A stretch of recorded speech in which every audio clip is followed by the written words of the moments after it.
Welcome to 1974. In 1974, television was undergoing significant transformations, reflecting broader societal changes and expanding in new creative directions. This year marked a continued evolution in the variety and depth of genres available to viewers, particularly with a noticeable shift towards more socially conscious programming. Dramas began to delve deeper into real-world issues, exploring themes that were once considered too sensitive for television, such as drug addiction, mental health, and urban poverty. This move towards realism not only attracted a more mature audience, but also set a new standard for storytelling in television, using narratives that both entertained and provoked thoughtful reflection. Comedy also saw an evolution during this period. Sitcoms became bolder, often using humor to explore and critique social norms and political issues. The integration of satire in sitcoms allowed these shows to comment on the absurdity of societal expectations and political situations without being overly confrontational. This genre's adaptability made it extremely popular, as it provided a way for audiences to engage with significant topics in a more approachable and often humorous way. In the realm of family entertainment, there was a push towards programming that could be enjoyed by all ages, with an emphasis on shows that offered moral lessons or educational content. This was partly driven by the growing influence of regulations aimed at improving the quality of children's television, fostering content that was both instructive and engaging. Overall, the television landscape in 1974 was characterized by a blend of escapism and realism, with genres maturing to reflect the complexities of modern life. This period in TV history was pivotal as it broadened the scope of what could be shown on the small screen and deepened the cultural impact of television on American life. Hello, I'm Lena. Join me as we delve into the classic TV shows that shaped television, with a special focus on series set in New York City. Grab your favorite snack, settle in comfortably, and let's explore the vibrant world of 1974 together. Rhoda, which premiered in 1974, starred Valerie Harper as Rhoda Morgenstern, a character who first captured hearts on The Mary Tyler Moore Show. Alongside Harper, the show featured Julie Kavner as Rhoda's sister Brenda Nancy Walker, as her overbearing yet loving mother Ida, and David Groh as her husband Joe Girard. The series followed Rhoda, a confident and independent woman, as she returned to her hometown of New York City from Minneapolis. Here, she re-establishes her life, reconnects with her quirky family, and eventually marries. Set against the diverse and bustling backdrop of Manhattan, Rhoda captured the essence of the city in the 1970s, showcasing its eclectic mix of people and the vibrant, sometimes gritty urban environment. The show was praised for its sharp wit, realistic portrayal of a working woman's life in New York, and the strong, relatable female lead. Rhoda's adventures through love, career, and family life brought a blend of humor and sincerity to the screen, making it a beloved staple of 1970s television. Rhoda was very well received when it premiered in 1974, quickly becoming a favorite among viewers and critics alike. The show was celebrated for its sharp, witty writing and strong, relatable characters, particularly for its portrayal of Rhoda Morgenstern as a modern, independent woman navigating life in New York City. Valerie Harper's performance as Rhoda was particularly lauded, bringing depth and charm to the character she had already popularized on The Mary Tyler Moore Show. The series achieved notable success at award ceremonies, particularly in its early years. Valerie Harper won the Emmy Award for Outstanding Lead Actress in a Comedy Series for her role in Rhoda in 1975, and the series itself took home the Emmy for Outstanding Continued Performance by an actress in a leading role in a comedy series.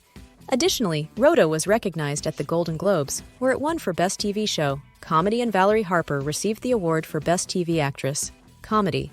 These accolades reflected the show's impact and popularity, cementing its status as a significant and influential piece of 1970s television. Rhoda concluded its television run in 1978 after 5 seasons. The show initially enjoyed high ratings and critical acclaim, but over time, it struggled to maintain viewer interest. A significant factor in the decline was the series' shift in focus following Rhoda's divorce. This change altered the original dynamic and tone of the show, moving away from the successful formula of Rhoda navigating life as a married woman in New York City. The fluctuations in the storyline, particularly the marital changes and adjustments in character roles, led to a drop in ratings. As the audience began to dwindle, the network decided it was time to end the series. Despite its earlier success, Rhoda ultimately concluded to make room for new programming, leaving behind a legacy of having portrayed a relatable, independent female lead during an evolving time in television history. I was quite young when Rhoda premiered, but I vividly remember my mom being a huge fan of the show. I have clear memories of rushing home from the bus stop with her and my brother, hurrying to make sure she didn't miss the Rhoda's wedding. Later on, I learned that it wasn't just us. Almost everyone around the country had tuned in to watch it too, because at that time, without VHS, if you missed an episode, you missed it for good. It wasn't until the show entered syndication years later that I finally got to see the premiere myself. Watching it brought back those memories of excitement and urgency. It felt like opening a true time capsule. Baretta, which debuted in 1974, featured Robert Blake as the unorthodox undercover cop Tony Baretta. Alongside Blake, the show included characters like Rooster, played by Michael D. Roberts, and Billy Truman, portrayed by Tom Ewell, who helped Baretta navigate the urban jungle. Known for his disguises and street-smart style, Baretta's catchphrase, "Don't do the crime if you can't do the time," quickly became part of American pop culture. The series centered around Tony Baretta, a detective who utilized unconventional methods and an array of disguises to solve crimes, often bending the rules to see justice done. Set in an unnamed urban city that closely resembled the gritty streets of 1970s New York, the backdrop of Baretta was essential in defining the show's atmosphere. The city's dark alleys and neon-lit streets provided a perfect canvas for the series' themes of justice and morality. The setting not only enhanced the dramatic tension, but also mirrored the chaotic and sometimes dangerous reality of urban life, making Baretta a compelling and realistic portrayal of a lone cop's fight against crime. Baretta was well received upon its debut in 1974, quickly gaining a following for its gritty portrayal of street-level crime fighting and the charismatic, complex character of Tony Baretta, played by Robert Blake. The show was praised for its innovative approach to the crime drama genre, particularly for its blend of action and moral dilemmas, set against a realistically depicted urban backdrop. Robert Blake's performance was a standout aspect of the series, earning him critical acclaim. His portrayal of the tough yet compassionate detective won him an Emmy Award for Outstanding Lead Actor in a drama series in 1975. The show's success was marked by its influence on later television crime dramas, introducing a style that was both edgy and personable, thanks to its unique lead character and the dynamic urban setting.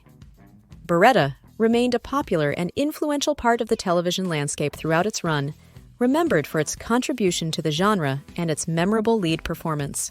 Baretta concluded its television run in 1978 after 4 seasons. The show's end was primarily influenced by declining ratings and the growing controversy surrounding its star, Robert Blake. As the series progressed, viewership started to wane, and the network decided to shift its focus towards fresher, more promising projects. Additionally, off-screen issues, including tensions between Blake and the production team, contributed to the decision to end the series. Despite its relatively short run, Baretta left a lasting impact on the crime drama genre with its innovative approach to storytelling and character development. I recall Baretta being on TV at our house, though I don't think it was one of my mom's favorites. Strangely enough, what sticks out in my memory is his pet cockatoo, but I can't remember any specific storylines. I haven't come across it on any streaming services yet, but I'd definitely give it a watch if I do find it. It would be interesting to see how the show holds up after all these years. Barney Miller, which premiered in 1974, starred Hal Linden as the eponymous Captain Barney Miller. Alongside Linden, the show featured a memorable ensemble cast, including Abe Vigoda as Detective Phil Fish, Max Gale as Detective Stan Wojo Wojciechowicz, and Ron Glass as Detective Ron Harris, among others. Each character brought a unique flavor to the show, creating a diverse and dynamic police squad. The series is set primarily in the squad room of a New York City Police Department precinct in Greenwich Village, where Captain Miller and his team handled the various eccentricities of urban life. The confined setting of the precinct allowed for a focus on character development and witty dialogue, with the majority of the action taking place within the walls of the office. This setting not only served as a backdrop for the series' dry humor and poignant moments, but also reflected the gritty reality of 1970s New York, capturing the nuances of the city's melting pot of cultures and personalities. Barney Miller stood out for its realistic portrayal of the life of city police officers and their interactions with the colorful array of characters that came through their precinct doors, making it a beloved staple of television in the 1970s. Barney Miller was warmly received when it debuted in 1974, quickly earning a reputation for its clever writing, strong character development, and its unique blend of humor and poignancy. The show was particularly praised for its realistic portrayal of the day-to-day activities of a police station, which resonated well with both audiences and critics, setting it apart from more traditional, action-packed police dramas of the time. The series gained critical acclaim and was nominated for several awards throughout its run. It won a Golden Globe for Best Television Comedy or Musical Series in 1976 and received multiple Emmy nominations, including for Outstanding Comedy Series. Hal Linden, who played the calm and steady Captain Barney Miller, was also recognized with several nominations for his leading role. The show's ensemble cast, which featured standout performances, was often cited for its chemistry and was also nominated for various awards, proving the show's lasting impact on the genre and its influence in shaping TV comedy. Barney Miller concluded its successful run in 1982 after 8 seasons. The decision to end the show came from the creative team, including the show's star, Hal Linden, and creator Danny Arnold, who felt that the series had naturally reached its conclusion. They wanted to ensure the show finished on a high note, maintaining its quality without overstaying its welcome. Over its tenure, Barney Miller had thoroughly explored the lives and dynamics of the characters within the 12th Precinct, leaving audiences with a sense of closure and satisfaction. This deliberate conclusion allowed the series to preserve its integrity and legacy as one of television's most cherished workplace comedies. I have vivid memories of watching Barney Miller because it was one of my mom's favorite shows, and it quickly became one of mine too. The laughter from the show would fill our home, creating such strong and joyful memories that I continued to watch it in syndication years later. I haven't found it on any streaming services yet, but I'm determined to track it down and re-watch it to see if it's still as hilarious as I remember. Have you seen any of these iconic TV shows from 1974? Which ones linger in your memory, or perhaps you still catch them on streaming services or own them on DVD or Blu-ray?